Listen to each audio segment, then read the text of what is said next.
I spent many years working as a journalist, writing about international affairs, writing editorial comments. And I always used to find that it was easier to write about war than about peace, and I wondered why. Then I went to Foyle's bookshop, the biggest bookshop in London, probably in the whole of Europe, and I found more than 250 shelves devoted to war and military affairs, and just a few shelves with a few titles on peace. Why is it so much easier to talk about war and peace than about peace and war? And this is what I resolved to tackle in my book, looking at the history of peace, the ideas about it, the perception, ideas which are exciting and vivid and really make the subject come alive for us and which are relevant today. Myths about peace and war which we have to tackle. The idea that war is in our genes. Well, it may be, but peace is in our genes too. So is music, so is love, so are many other things.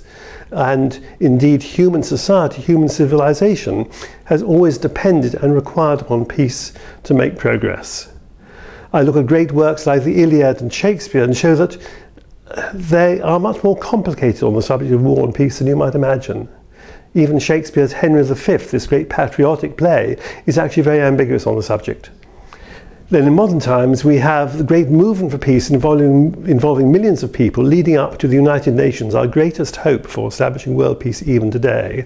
Yet there have been missed opportunities during the Cold War which could have been ended much earlier. I explore that in my book.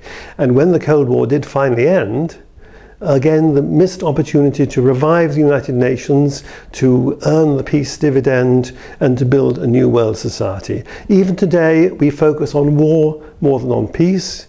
We talk about a war against terror instead of tackling the real problems of human security, poverty, and inequality. We have to put peace first.